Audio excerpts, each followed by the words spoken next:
turning the yarns in tow. Through Alberta's fields where the wild winds blow, Connie threads tales with Helen spin. Kim's got the tea, let the chatter begin. The Abiaks, they weave the sound of yarn and fiber all around. Knit one pearl, one story's flow, tales of stitches everywhere we go. That's true. And welcome, good evening. As you can see, we have our Yakavision board up again tonight, so we all know what that means. We have more things to share with you. So, we have been talking about you've been gifted yarn. What do you do with it? We've been talking about what else do we want, a vintage pattern or do we want a modern pattern? So tonight, Miss Connie, Miss Sassy, what are we talking about? We are talking about what kind of color palette you might want to pick. Do you want to go with the latest trends, or are you looking to go a little more traditional and classic? Yeah. Because, I mean, you're spending all the money to knit yourself a garment or crochet yourself a garment, and the time. Which, if there happens to be a bright fuchsia pink that is the color of the year, is that something you want to choose to put time and money into that you'll wear for eons, or do you want to find your ideal color that would be classic on you? I'm not saying fuchsia pink wouldn't necessarily be classic on you. It could be mustard yellow, which works very well for myself. It works for Helen. Mustard yellow? Mustard yellow. It sounded like wellow. Yellow. It works for you, Helen. It works for me. It doesn't work as well for Connie. It kind of gives her the jaundice look. Hence why one generally doesn't see me wearing yellow of any sort unless it's Hufflepuff yellow. I can't help that.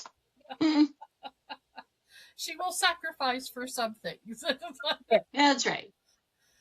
So, Connie, you recently had your colors done. This was a thing, yes, a big thing years ago, and I don't know how popular it still is.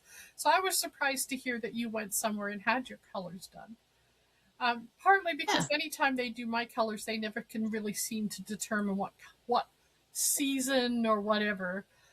I always figured I was a summer or autumn or something because I just like those sort of colors. I like vibrant jewel tones and so on. So how was your experience having your colors done? Did you find it was close? It was pretty close. What they told me was that I'm a dark autumn, and the color palette that came with that really mostly looks like something I would wear.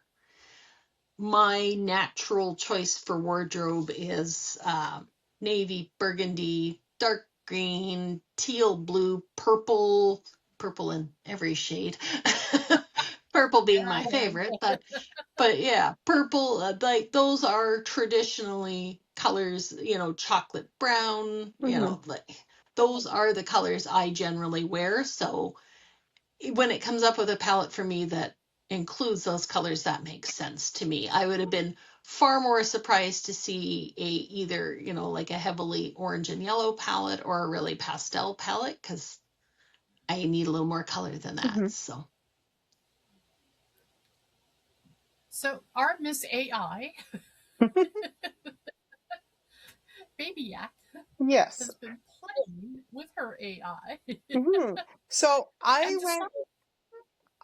sorry, Helen, I don't mean to interrupt you. I said, and she made us take headshots to send her. So we're not showing the headshots. They can show mine. I don't care. Now, AI does quite often change your picture when you ask it to do this. So the picture it gives you will not necessarily still look like you. It may look like your neighbor up the road or a distant cousin. I used both Copilot, which is through Microsoft, as well as Google Gemini. Both were free for me to use, and just to save you the headaches of, watching me enter prompts and adjust the prompts, I've already set them up and I put them into a Word document so that we could show you the suggestions it gave us. So what it did was initially I asked for at least 8 of the best warm and cool color palettes for each of us. And I asked both Copilot and Gemini for those. And then after we looked at those, I went back to Gemini because the three of us all seemed a little happier with what Gemini came up with.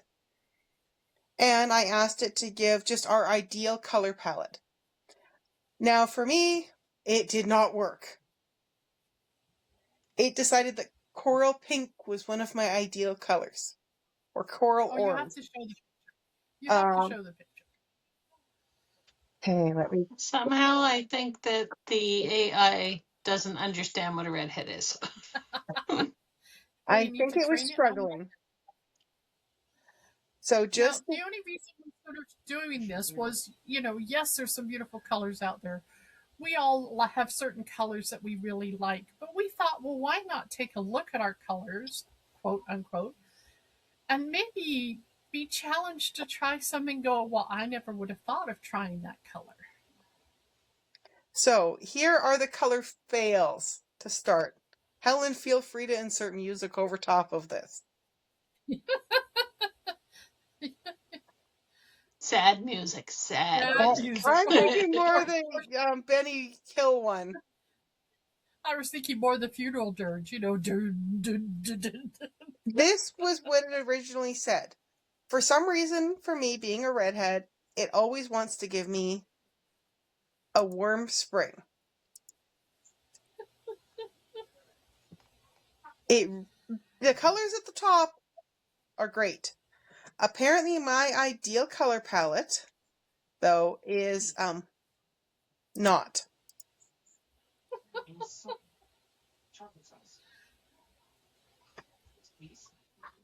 Sorry, it decided to change my zoom on me.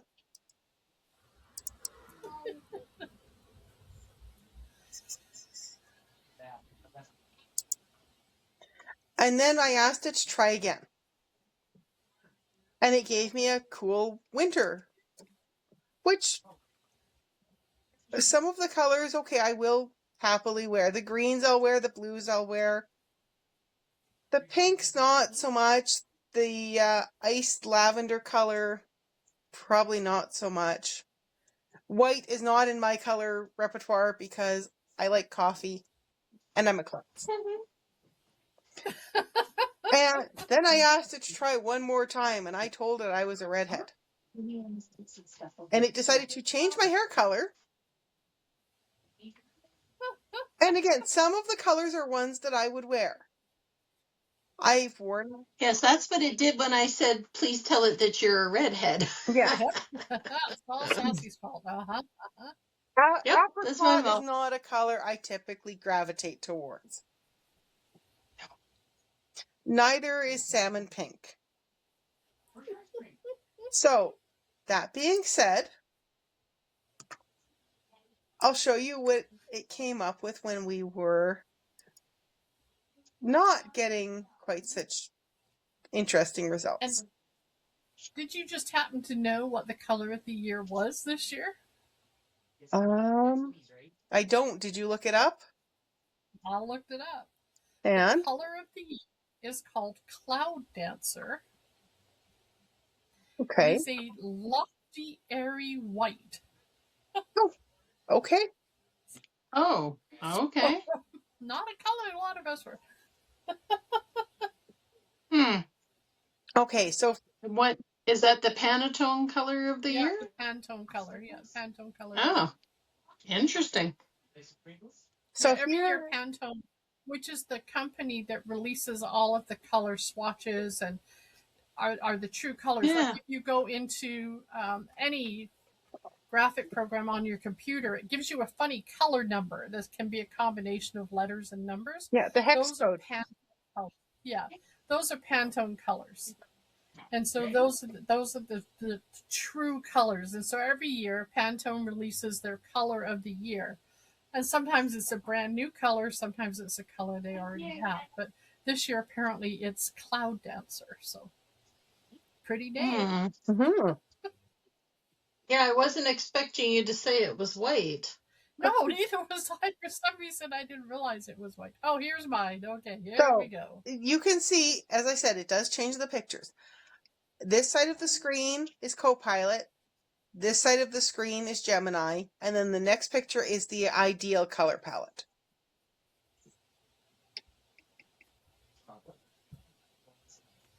So of those two, the one that has the two of me are more of the colors I wear. Again, I would not wear the light colors. I don't wear light. I have to have vibrant colors. Mm-hmm. And it's really funny talking about vibrant colors. The three of us went to a quilt store and I fell in love with this one material that was just, this one designer. Absolutely gorgeous. Tula Pink. Bright. And Connie and Kim are both going, no, it's too bright. Yep. Tula Pink fabric reminds me of Stephen West designs. Yep, probably very much. Yep, that's why I liked her, probably. But yeah, I really liked them. But no, there was way too bright for those two. Anyway, so I like bright, vibrant jewel tones. The light pink and the icy blue. Mm-hmm. I don't wear pink normally, like light pink. I do have a baby blue sweater, but it's a very vibrant jewel tone baby blue, if that makes sense. But it's more a powder blue than a baby blue. Mm-hmm. But yeah, but those colors were pretty close to what I wear. Yeah. Now, when I'd originally asked it for your ideal color palette, it gave me colors that you were not a fan of.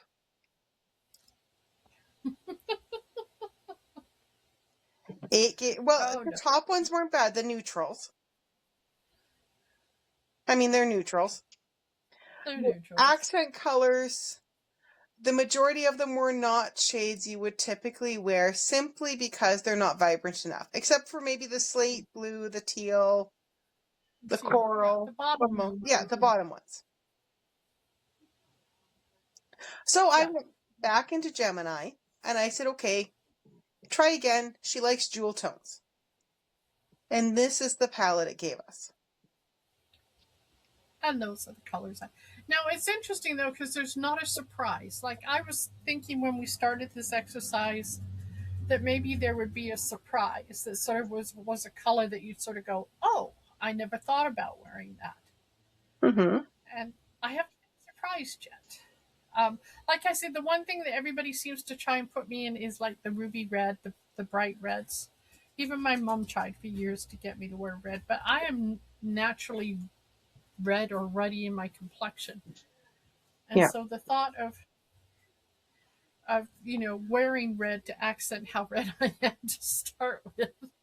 Mm-hmm. So I'm not a big fan of red, but everybody tries. Even here, ruby red's one of the big colors. But yeah. Now for Miss Connie, here's what Copilot suggested and what Gemini suggested. She's not as big of a fan of the warm palette, the autumn palette. No. Except for probably the teal, the burnt orange, and the chocolate. But even the burnt orange is pushing it a little bit. Right. I've seen you wear burnt orange. Once, maybe? Whenever you don an Oilers jersey? Oh, that's different. That's an Oilers jersey, and I don't get the choice of the color. Sure you do. They have navy. And that's not burnt orange. I didn't buy the orange one. It was a gift. All right, my other one's navy. So these are her ideal color palette, or her warm and cool color palettes. So with these, what we figured is you can say, when you're on Gemini or Copilot or whatever system you choose to use, you can save the picture to your phone. You can walk into the yarn shop with it on your phone and go, oh, what yarn color do I like that goes with the color palette it recommends? And we asked for her ideal color palette, and this is what it gave us. Now, it did give her 2 different emerald greens. One's a little lighter. And it even gave her metallic and print options. And I mean, it is virtually just about nailed my wardrobe there. Huh. I wear black charcoal, well, white in small doses, and navy definitely. And I tend to wear more of a forest green than an emerald green. Mm-hmm. But otherwise, those are all colors that I wear. And the only pastel it missed on was I don't usually wear mint green. But I do wear the blue and the pink, and I do generally prefer silver metallic jewelry.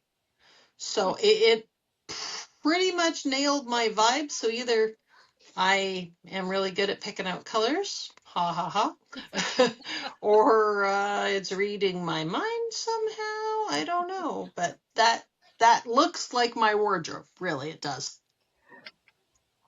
Well, that's good.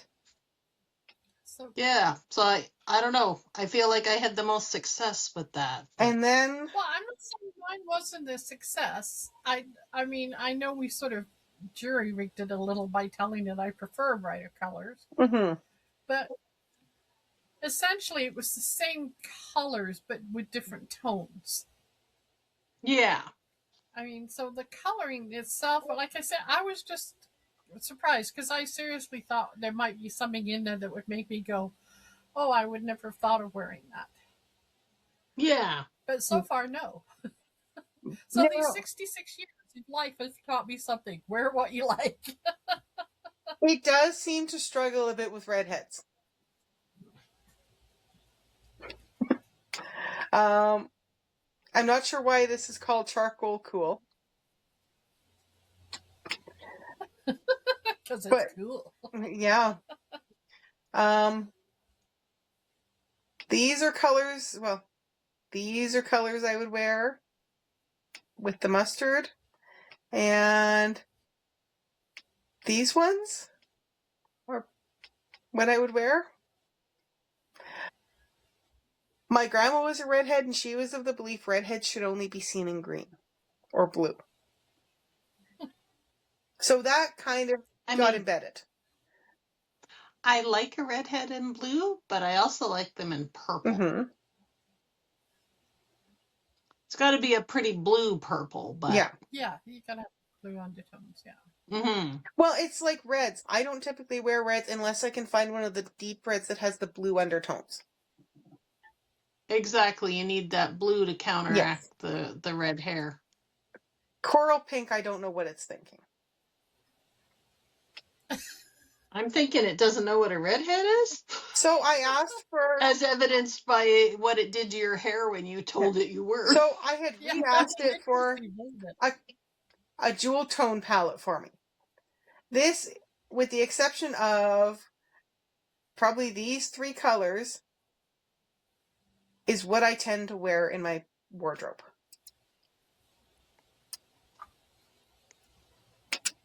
And the ruby red I don't tend to wear because it's too orange based. Yeah.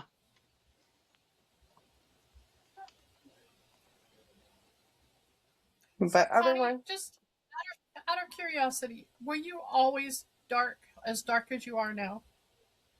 No. As a matter of fact, no. I wish I had the other picture I just had. But I was showing my granddaughter, but I don't know how well people will be able to see this. But no, I was not. Always dark. It's hard to I see. was blonde. You were Mhm. blonde. Okay. Were you like yellow blonde or white blonde? Yellow blonde. Okay. Kind of gold blonde, yeah.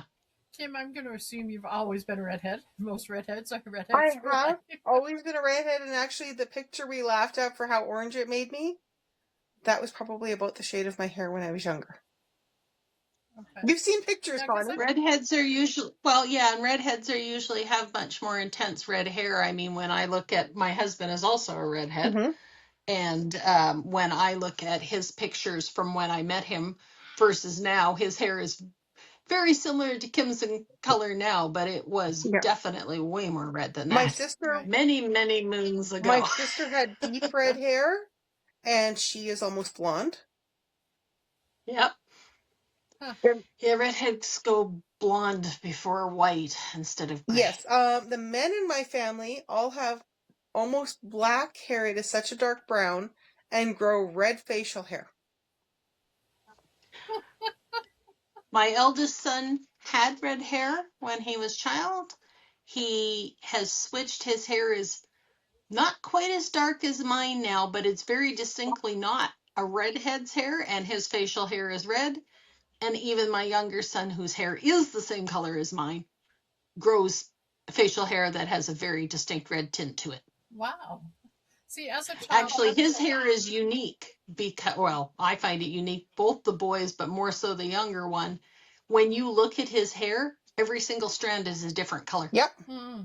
How beautiful. You'd have to dye it strand by Well, strand. you've Yeah. seen mine, Connie. Yep.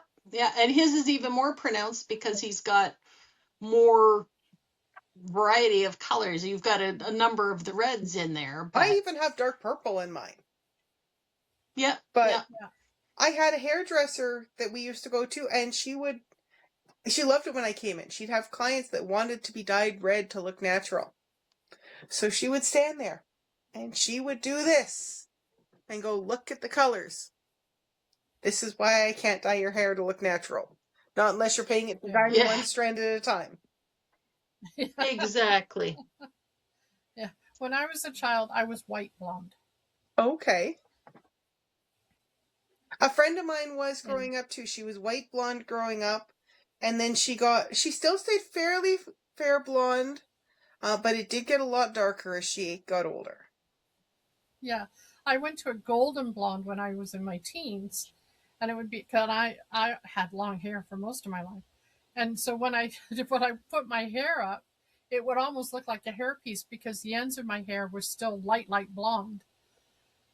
And the top of my hair was this golden blonde. So Mm-hmm. The underside of my hair is light blonde. And I don't color my hair. Yes. I haven't colored my Nope. hair in, oh God, Connie, how long has it been now? 20 years? Probably pretty close.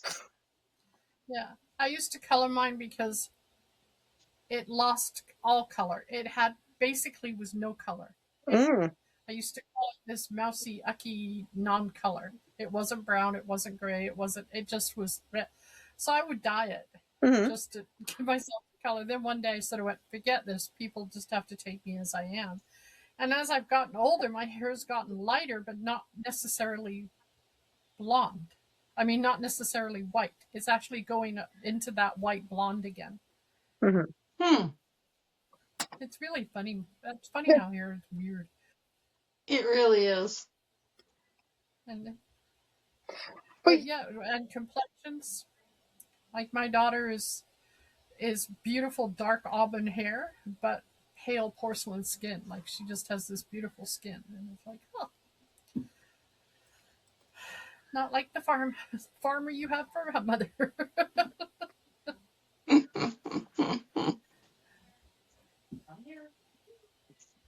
So, just to give you an idea, though, of why we thought we'd tackle this.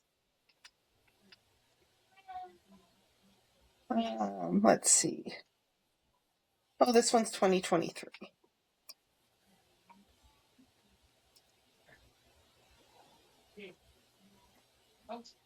Let me go back so I can share what I am looking at.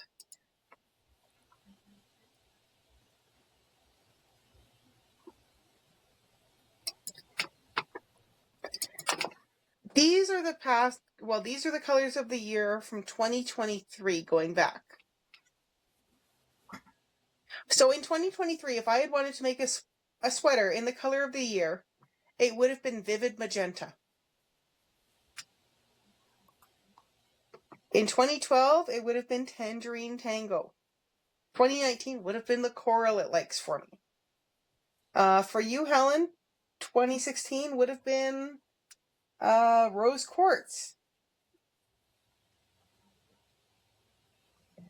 So the colors of the year can be very fun to work with and to incorporate in your projects.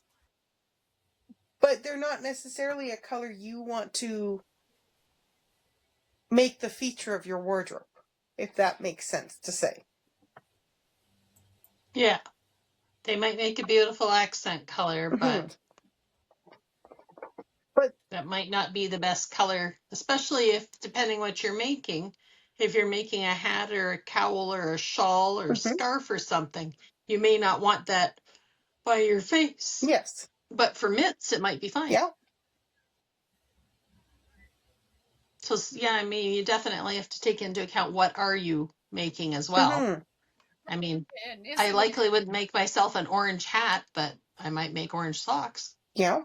Yeah, I mean, is it a color you're comfortable wearing? You know, and that's sort of partly why I was kind of hoping that it would sort of give us maybe a slightly different option, sort of maybe give us a surprise, and it did.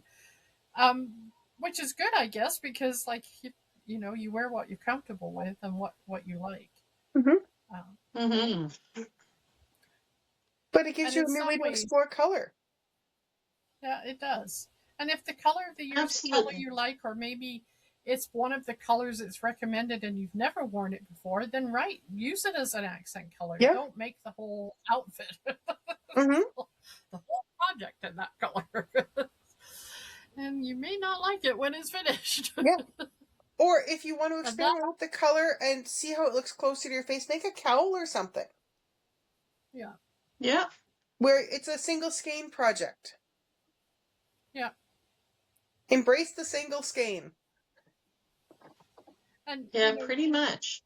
Just as a side note on all of this, if it's something that requires more than one ball, make sure it is the same batch number.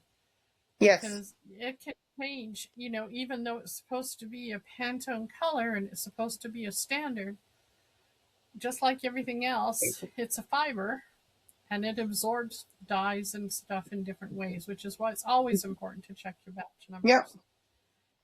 Well, particularly on something like this, when you're trying something really different. So. Yeah. Well, and I mean, the colors they recommend are not always ones that you'll want to wear. You remember Connie had the vibrant fuchsia for me.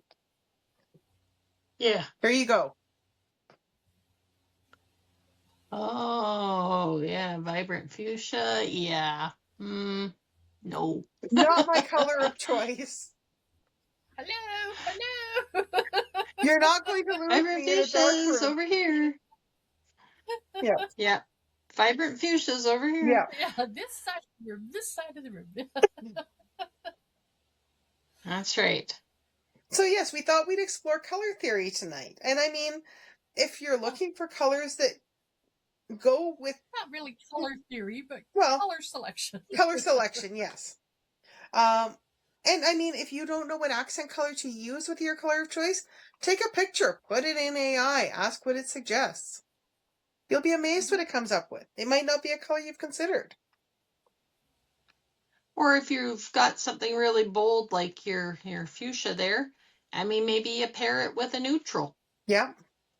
I mean, you might be able to get away with something like that if you had a nice gray or I was gonna say black with it, and it was just a little bit of an accent. Mm-hmm. Yeah. So.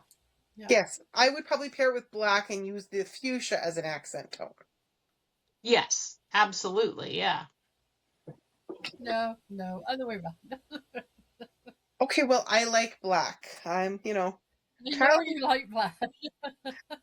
Child of the 80s and 90s here. I like black. Child of the 60s. Yes.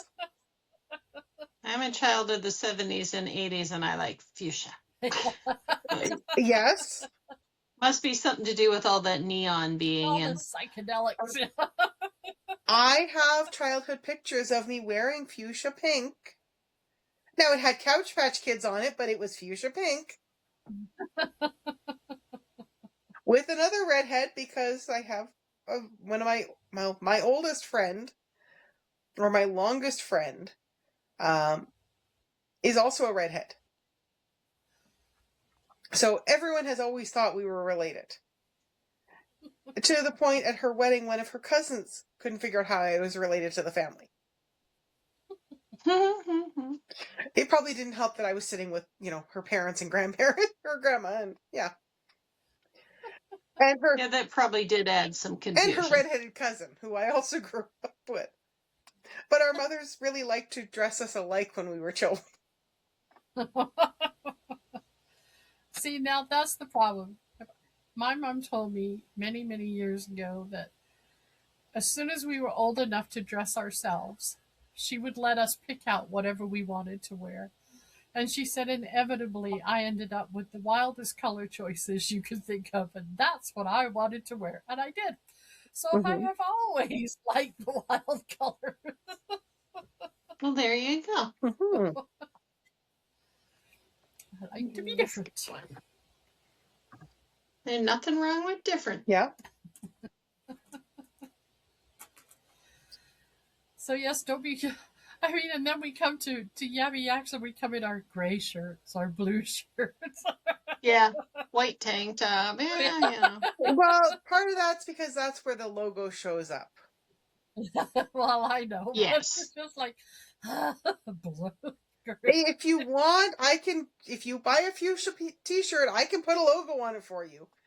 I have our old logo still on a bunch of transfers. That's right. We updated our logo, didn't we, to join the herd? Yes. So anyway, well, we're at our time, girls. Yes. That Just was as a quick, my reminder, there goodness. are still a few spaces left for the fall retreat in Rocky Mountain House. So if you're thinking about going, get online and register as soon as possible. I think we're down to about 5 spots left now.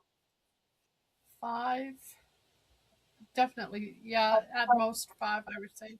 Yeah. Until I see the size of the room. Yeah, 5. Yes. And so definitely register as soon as. Just a clarification, because this was something we got asked this week. This is not a knitting only retreat. No. This is a fiber arts retreat. We call it a fiber arts retreat.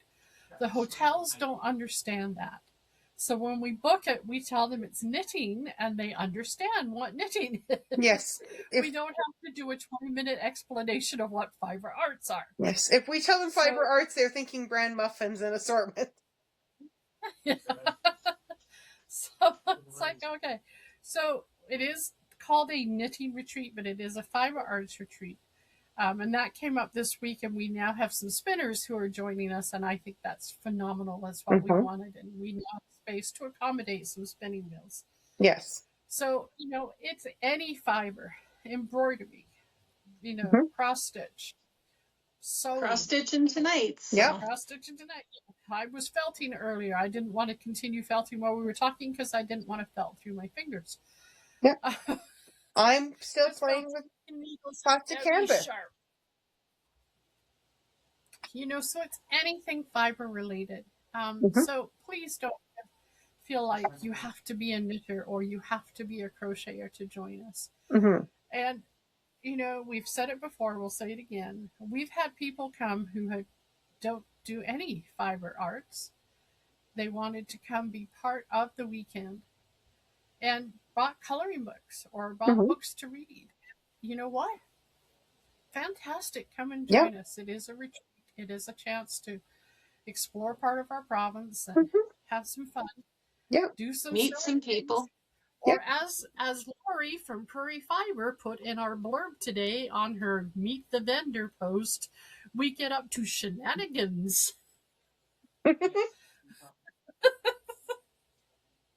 We're innocent. Note the halo. I was gonna say, innocent. Awful quiet over there, Sassy. Innocent. Just don't pay attention to. I was trying to remember shenanigans. Don't pay attention to the horns that are holding the halo up, and you'll be fine. Not to mention those dents and the rust, and yeah. Yep. So that's what it is. You want to come join us? Please sign up and come join us. For shenanigans. Yeah. For shenanigans. I think we're gonna have to do shenanigans from now on. So we are getting up to shenanigans. We are Friday night going to Cosmic Sheep. Serena has invited us to a private session that's open just to retreat members. And so we're going to have fun there. We will be hosting it at a room at the Legion so that we have room to have some spinning wheels and some more people come, because we sold out basically. And we had more people go, oh, well, I wanted to register. So we found a larger accommodation. Yes. And so we were able to accommodate some more people and some spinning wheels. Absolutely. Mhm. Yeah. So we're excited about that possibility, of that venture, and see where that takes us to. Because I know at Drumheller, we are quickly outgrown the space we use at Drumheller at the hotel. Yeah. So again, we'll be looking probably at going to the Legion there. But Mhm. we'll just deal with that one afterwards. So, Yeah. Yep. But just That's a later problem. that's a later problem. yeah. So, Um, just two other things was, so don't forget to register. You register online at www.yabbyaks.ca. Go to retreats and the registration link is there. yeah. And you have to do it from the PC. Apparently, the link will not work on a phone. I'm Well, not sure why, but it doesn't like mobile browsers. On my phone, okay. I can get it to work if I open our site as a web page, but the mobile site it does not work on. Okay. Which is Now, weird because it did work on the phone when we set it up. So it they've did. I'm obviously assuming changed Wix changed something, but something, or Google did or something. So anyway, so that's October 22nd to 25th. If you don't know, it's at Rocky Mountain House. We are staying. There are rooms booked, blocked out for us at the Best Western Rocky Mountain House. yeah. Not that we'll be there much, but we'll be there. We'll be there to sweep and have breakfast. It does have a pool. It does have a hot tub. Yes, but there are certain criteria we look for in a hotel. It has an elevator. It's accessible. Yes. September is Prairie Fiber Lacombe. We have a table at Prairie Fiber Lacombe, so come by, say hi. One of the things we've decided to do, starting with Rocky Mountain House, is to put together a blanket to support local women's shelters or other groups in the areas. And right this week, we approached the women's shelter in Rocky Mountain House. They're ecstatic that we would even consider making a blanket for one of their women. And so if you would like to make some squares, we don't care if they're knit, they're crocheted, if they're 4 inches, 6 inches, or 8 inches. If you would, if you make them ahead of time, bring them to Lacombe, drop them off at our table, or Serena has said that she will take them at her store, the Cosmic Sheep in Rocky Mountain House. And then over the weekend, we'll put together some blankets. We'll sew them all together or crochet them all together and present to the women's shelter. A way for us to give back to the communities that we're visiting and being a part Absolutely. of. So, that's an important part, and it's something we've been working up to and figuring out how to do. And so this is our first kick at that cat. And it's something we'd like to continue at all of our retreats. So that's September, Lacombe. October, retreat.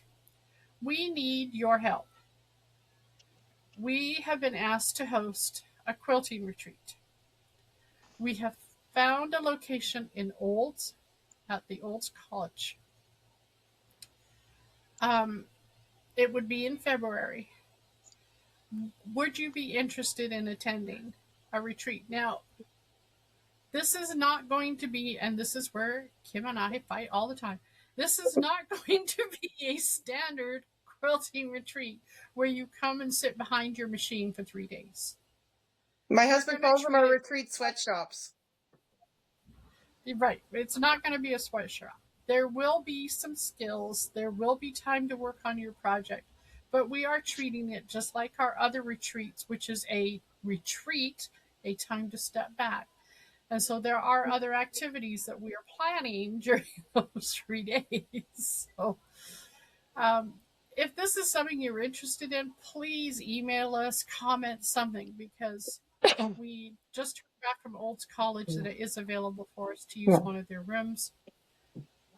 So then we would probably need to look at trying to see where the best place to stay. The Pomeroy, of course, is just across the aisle away from them. So, and it's a nice room there. But so if you can give us some feedback in the next week or so, or we're still trying to figure this one out, because we do know there are a lot of retreats out there for quilters. We don't want to be competing, but if this is a different approach or something you're interested in trying, then please let us know, because we probably are going to be capping this one again at about 15, maybe 20, depending on how many we can have space in the room.